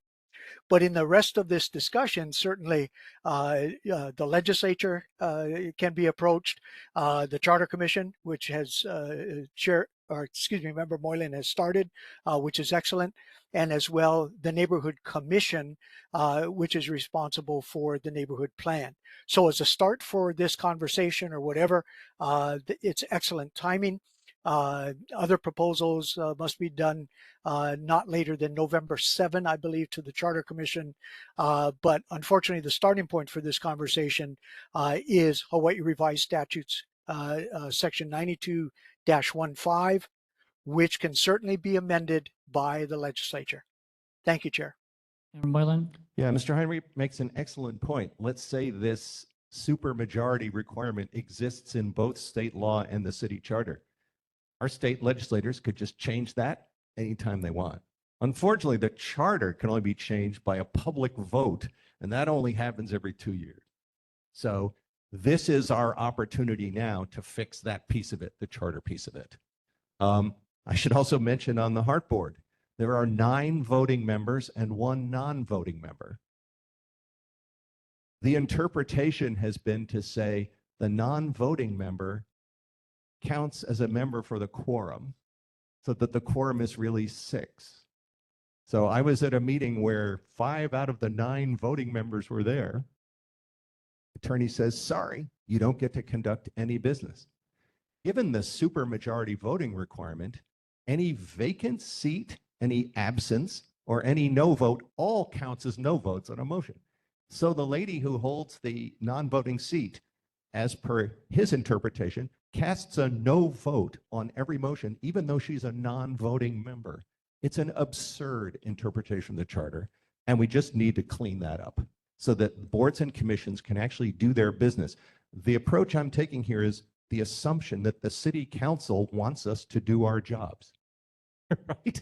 So if we have unreasonable constraints on doing our jobs, we should get those out of the way. I should also mention I dealt with this supermajority voting requirement on the Santa Clara County Transportation Commission back in the day. I got that one fixed. And I went to them and I said, we had a vote, I was the chair of it, and the vote was 14-3, but we had 29 hypothetical full members, and they had said that we needed 15 votes to pass a motion. And so that 14-3 vote was going to be declared a failed motion until I changed my vote against it and gave them the 15, just so that the clear spirit of the commission could be carried out. And I went to the county supervisors who were in charge and I pointed out how ridiculous that was, and they changed it. Of course, that didn't take a charter amendment. This one takes a charter amendment. So at this time, mindful of our remaining time, I'm going to ask if there's any motions here. And again, so we don't have a resolution or a letter or anything written. This is just endorsing the idea of changing the charter to follow standard parliamentary procedure in terms of quorum voting, that sort of thing, just being that our board's position, which Mayor Moylan can then represent to people. So do we have a motion to endorse this idea? Well, Make I the guess I motion can to make that endorse motion. it. All right, Member Watson made the motion and Member Zane seconds. So do we have any further discussion or any objections? Any objections online? Member Watson, is that an objection? Or, sorry, I see a raised hand. Do you have further discussion? Yeah, no, I have no objection. Okay. Is there anyone else? Sorry, we're just checking Zoom. All right, seeing and hearing no objections, it passes by general consent. We've endorsed the position as a board of changing the charter to follow standard parliamentary procedure. Thank you so much. That will definitely give more weight to the comments I give at the Charter Commission. All right, going now to item C. This is approval of the Wednesday, June 4th, 2025 meeting minutes. This is from 2 meetings ago, but we couldn't get approved because we didn't have quorum last time. So from 2 meetings ago, the June 4th, 2025 meeting minutes. Do we have a motion to approve those minutes? Can I make a motion to approve the minutes? All right. All right, Member Koff makes the motion. Member Zane seconds. Do we have any discussion or any objection to the approval of the June 4th, 2025 meeting minutes? Going once, going twice. Manson, is there anyone online? All right, seeing and hearing no objections or further discussion, by general consent, we have approved the Wednesday, June 4th, 2025 meeting minutes. So going on to item D, this is approval of the Wednesday, August 6th, 2025 meeting minutes. Do we have a motion to approve those minutes? I make that motion. All right, Member Watson makes the motion, Member Zane, or excuse me, yeah. Member Watson made the motion, Member Zane seconded it. So before we discuss further, I wanted to suggest an amendment. There's apparently, so going to page 2, it's a little bit over halfway, sorry, page 2 of the August 6th minutes under the item labeled Updates on Manoa Banning Court and RU Lane. It reads Chair Pro Tem Nagaji, me, reported that Member Bosel had checked with the Department of Planning and Permitting, DPP, and that there were no recent updates on the Banning Court situation. A Manoa resident had filed a lawsuit regarding the funds of the Manoa Banning Court. So they're, for the minutes, they're now using AI to help them write the minutes. I think that the AI misquoted me because the lawsuit that was filed by a Manoa resident didn't have anything to do with the funding of the Manoa Banning Court project. It was just about the approval of it generally. So do we have a motion to remove the mention of the funds of the Manoa Banning Court? So it's just a lawsuit regarding the Manoa Banning Court. I'll make that motion Okay. to Member remove. motion from- oh. Okay, thanks. Yeah. Motion from Member Bosel. Do we have a second? Member Zane Second. seconds. Do we have any objections to making that, fixing that error? Going once, going twice? Okay, seeing and hearing none, that amendment to the minutes passes. So now we'll just ask, do we have any objection or further discussion, or do we have general consent to approve the minutes from August 6th with that one amendment made? So going once, going twice, if there's any objections or further discussion. Okay, seeing and hearing none, the August 6th, 2025 minutes are approved with that one amendment that we made just a minute ago. Okay, so we're now going to room numeral 6, city monthly reports. And we have 30 minutes in the meeting, so we'll try to go fast. So city monthly reports, starting with Board of Water Supply, Dominic Diaz. Is Dominic Diaz still with us? Yes. I'll make this quick. Looking back, the month of August, we had 2 main breaks in the valley. August 22nd, an 8-inch water line fronting 2316 Metcalf Street. And on August 28th, a 4-inch main fronting 2318 Beckwith Street. Our current Kakela Drive Mohalaway water system improvement project is continuing. They're currently a little more than 50% complete. I failed to get an update on exactly which street they're working on. Then let's see, just a quick general announcement. On Saturday, September 20th, the Board of Water Supply is observing Imagine a Day Without Water event. So this will be held in the center court at Windward Mall. The Board of Water Supply will be joined by over 20 city, state, and community organizations. There'll be informational packets and information on One Water concepts, as well as the essential nature of water, ways to conserve. There'll be prizes, activities, some giveaways, including some of the large rain catchment barrels that we have workshops for. There's more information on the event at our website, boardofwatersupply.com/OneWaterHawaii. And at this time, I'd be happy to take any questions on behalf of the Board of Water Supply. All right, any questions or comments for Board of Water Supply? Going once, going twice. Are we seeing it here? Oh,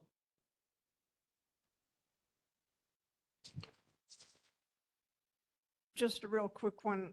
Did I understand you to say that the project is about 50% finished? The last update I got was 56%, and that's based on scope spent, but that was closer to last month, so they're beyond that at this point. I didn't get I asked again today. I didn't get a call back on the exact status of percent complete. I noticed that Mira Construction has cleared almost everything from behind Noelani where they've been storing their pipes and, bringing their trucks in to take stuff in and out. Are they going to be filling that area up again for more work? Because I thought they were just working on Kakela and Mohalaway to increase the size of the pipes from 6 inches to 8 inches. Correct. But you Yes, mentioned the majority of the work may be complete. I know at last report they were reinstalling the new water meters. So I can double check on the current status of the project and report that back. all right. Thank you, Dominic. We'll see you again next month. Moving on for Yep. time to next item. This is Mayor Rick Blangiardi's office. We have a representative from the mayor's office. Yes, aloha and good evening. This is Gavin Thornton here on behalf of the mayor's office. I can also keep this brief. No follow-up items from last time. I'd be happy to take back any questions or concerns you have tonight.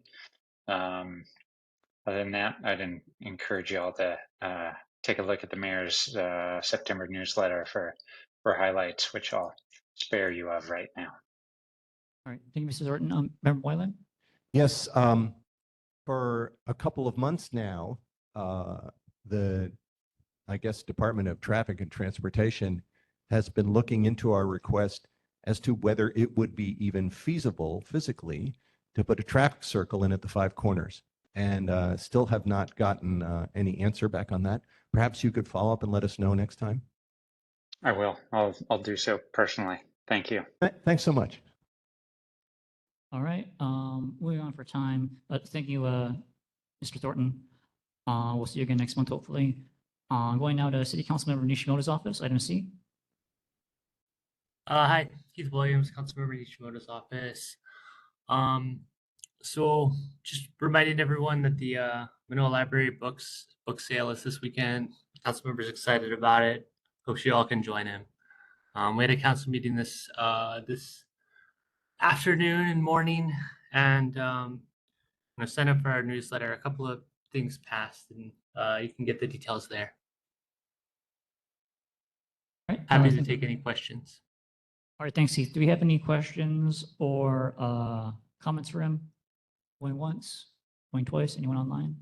Oh, Brett, go ahead. Brett Kirsch, again, Mānoa resident. Just wanted to thank the council member for the Bill 53 work he's been doing, and for the progress it's made thus far in the council. I think personally think it's the right direction that, we're going back to basics and trying to enforce guardrails for development in high density areas to make sure that community concerns like similar to Aria Lane, adequate parking and issues like that are taken into consideration, and community input is taken into consideration before these projects get launched. Thank you. All right, thank you, Brett. Going now to Member Watson online. Thank you.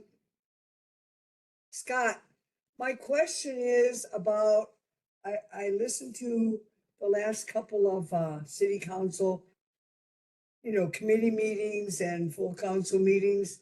And it seems like the council and the city administration talks about, when there's a stormwater utility, then we'll have the money to do this or the money to do that, like it's a foregone conclusion.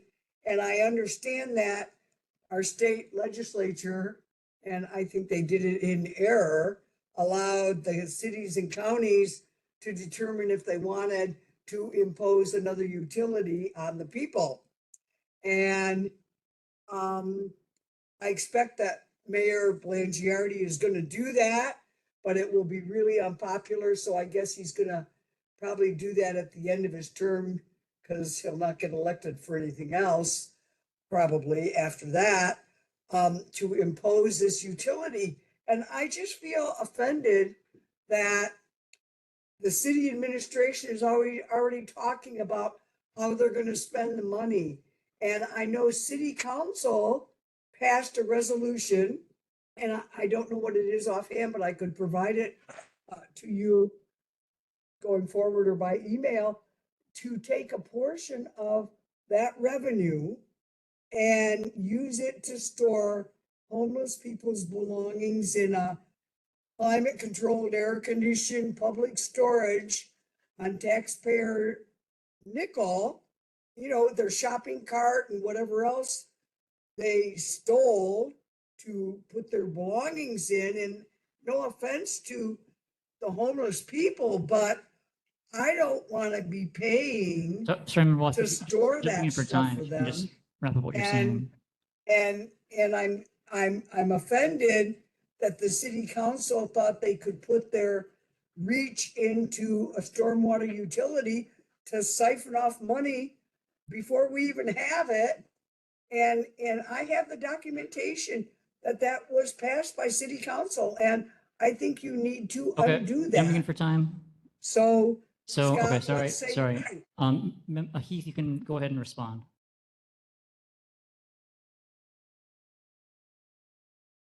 Sorry, I'm not 100% sure, but I'm fairly certain that any stormwater utility would have to be voted on by the council. So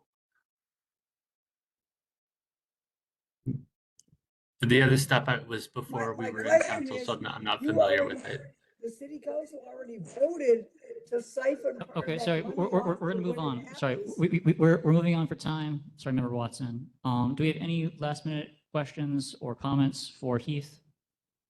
Going once, going twice. Okay, thank you, Heath. We'll see you again next month. And we're going on to state monthly reports. Oh yeah, Senator, congrats to all the new board membership and thank you. board leadership. And going to Senator Carol Fukunaga.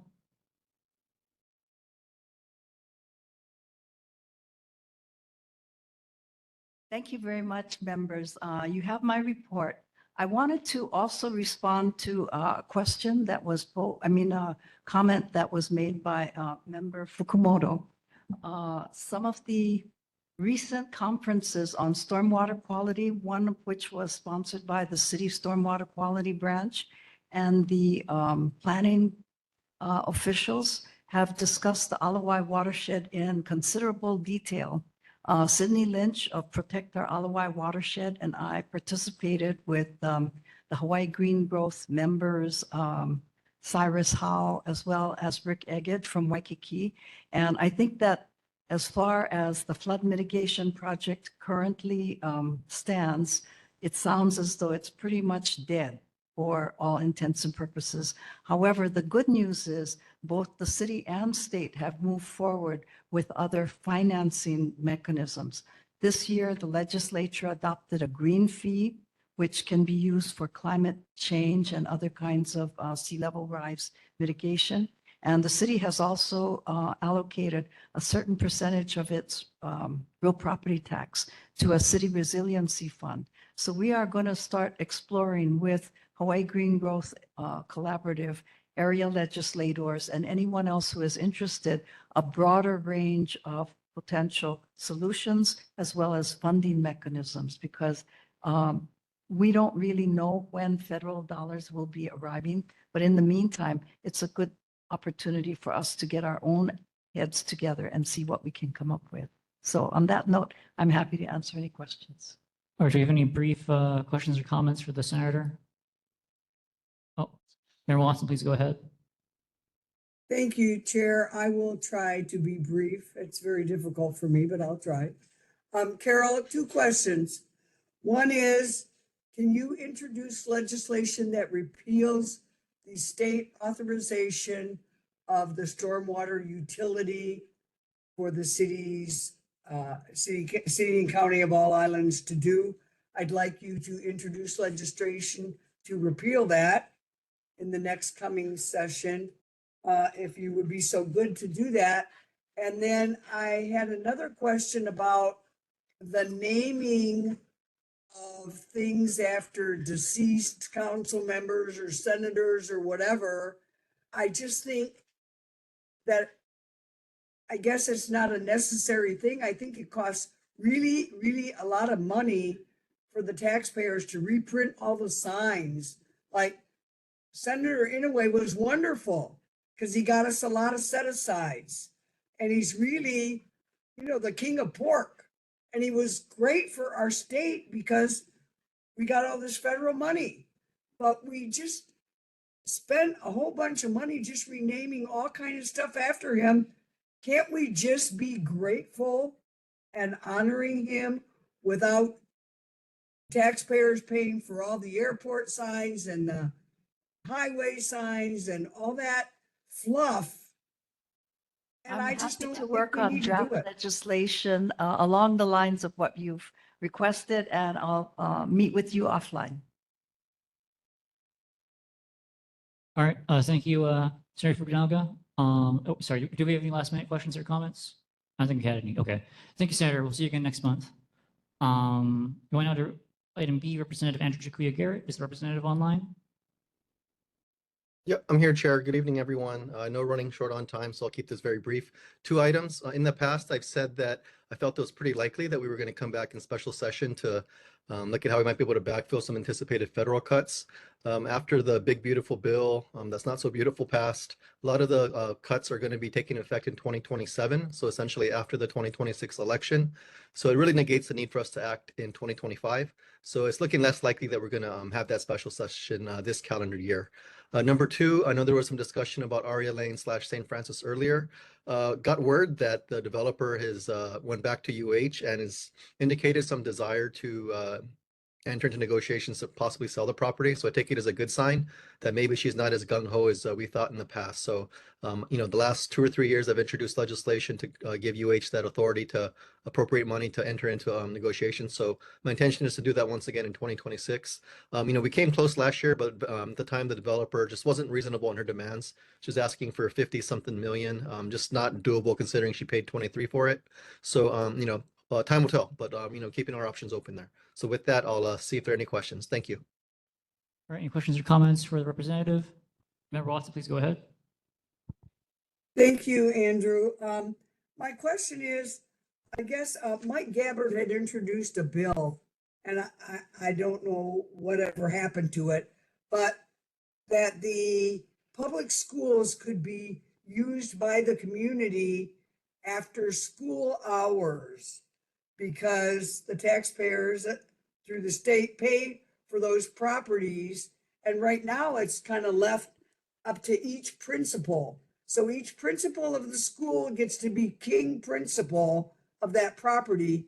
And Mike Gabbard had introduced legislation I thought was really good, that they're open to other community things. There's not locked gates and locked fences and they don't own it. The principal doesn't own it. And I wondered if you can help in that effort so that the folks have access to at least the outside of those properties. We should be able to go walk there or sit there and not be locked out. I really believe that. So can you help in that regard? I'm not familiar with Senator Gabbard's bill, so I'll certainly take a look at it. I know it wasn't a popular decision at Mānoa Elementary School, for example, when the fence went up around the basketball courts. But when I spoke to the principal, they said it really came down to a liability issue. And it's hard to argue against that if someone got injured during the weekend or whatever, and what that might entail for the Department of Education. So I know that's not a popular answer, but that's I was told that's what the rationale is for it. So but yeah, I'll look into Senator Gabbard's bill. I just wanted to add, if it's a liability issue, then obviously they've been sued for it and lost money. And I think that they need to produce the evidence to support the assertion, or else they're just talking. Because that's how it works with liability law. Robert Zane could tell us more about it. We can ask Robert. Okay, thank you for sharing your viewpoint. All right, any last minute quick comments or questions for the representative? Going once, going twice. All right, thank you, Representative. We'll see you again next month. Yeah, absolutely. See you then. Thank you. All right, thanks. Going on to item C. This is Elmer Kai's report from UH. She's not available tonight, so we're just going to skip that. Going to item D, Governor Josh Green's representative, Lacey Goshi. Everyone, in the interest of time, I did bring copies of the governor's newsletter. It's also available on his website, as is his new policy report. So I'm happy to take any questions. All right, any quick questions for the governor's representative? Member Watson, please go ahead. Thank you. I asked you before about the Invasive Species Council and giving them a bunch of money to expand to become biosecurity people and what the governor's position was on that, and you had no answer for me, and I wondered what the answer is now, because I don't want the Invasive Species Council to be given that kind of money and that kind of power, because they have failed to keep out any invasive species from our state.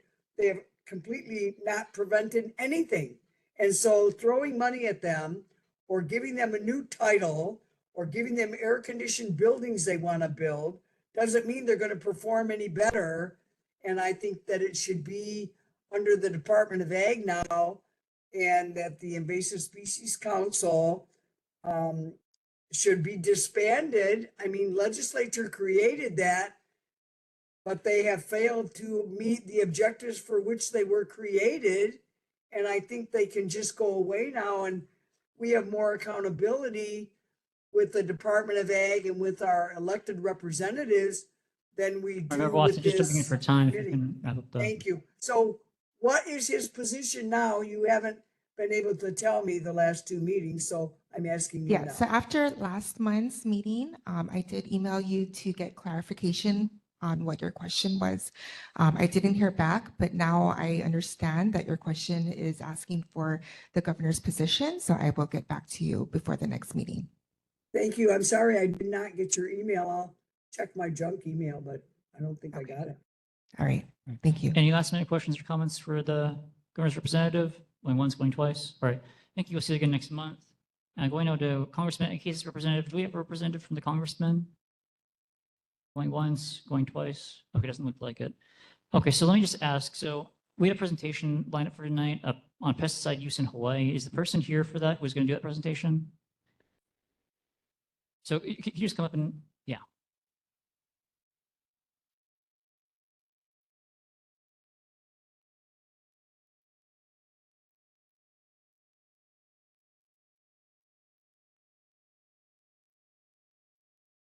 So before you begin, I just want to ask, is it going to be like 5 minutes or 10 minutes?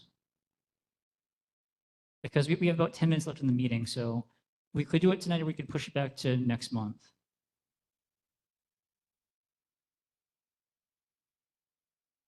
Oh, yeah, do it in 5 minutes if you can. Yeah. We start presenting it. Or Okay. is it? Is it not set up to present? I just haven't shared my screen yet, Oh, yeah. so I will do that right You also got to speak into the microphone so that people online can hear you. For the record, we're on behalf of Office of Representative Amy Caruso. My name is Ace Shimizu, and this is Ella.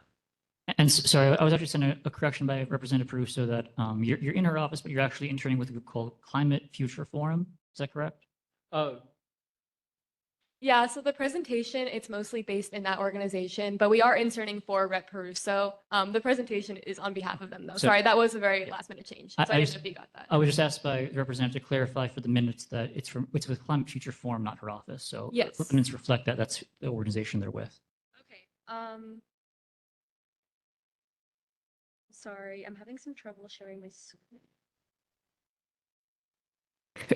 Climate Future Forum. She connected. Oh, it's right Oh, in the yeah. bottom middle. Sorry.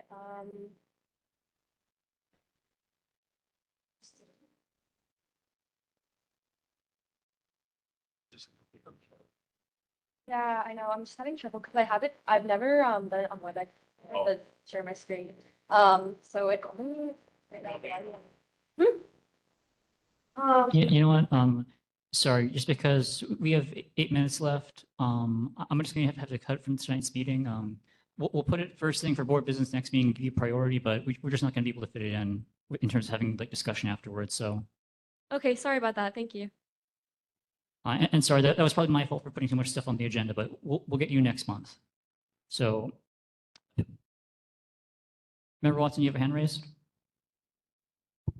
Yes, Agree? Chair, I was just gonna ask, we used to always have on our agenda, the Invasive Species Council representative that would come and speak, and somebody from Be Ready Manoa for disaster preparedness. Can we add those things onto the agenda again, or those people are not interested in presenting? Is that why they are no longer on the agenda? So thank So, you. Be Ready Manoa, they're not listed on the agenda specifically, but they often come in during community concerns. And Invasive Species Council, I can ask Anson about that. It's the Invasive Species Committee. Each island has a Invasive Species Committee. committee, Okay. yeah. Which are Okay. parts or the So- working part of the council, yeah. Knowing that we have 7 minutes left, I'll just ask, are there any very brief things to say for community concerns? Going once, going twice, anyone online? All right, going past community concerns, we're going to announcements. So next meeting, the next regular board meeting will be held on October 1st, 2025. It'll be held in person in Iolani Elementary School at cafeteria right here, as well as online via WebEx starting at 6:30 p.m. Also, Friends of Manoa Library Fall Book Sale will be held on Saturday, September 6th from 9 a.m. to 3 p.m. and on Sunday, September 7th from 10 a.m. to 2 p.m. at the Manoa Public Library. Agenda items for next meeting. No new agenda items were planned for the October 2025 agenda. If you want to request anything, please contact me more than a week in advance of the next meeting so that I can put it on. And the pesticide use presentation we passed today will get put on the agenda for sure for October 2025. And for the Olelo rebroadcast, you can watch on the second and fourth Saturdays of the month at 3 p.m. or every third Tuesday at 9 p.m. or online on the Olelo archives or the Honolulu digital archives. Do we have any final announcements or statements before we adjourn? Yes, Chair, I just want to make sure that you put the permitted interaction group formation on the next agenda. Yep, it'll be on there. All right, any other final questions or comments? All right, seeing and hearing none, we are adjourned. See you all in October.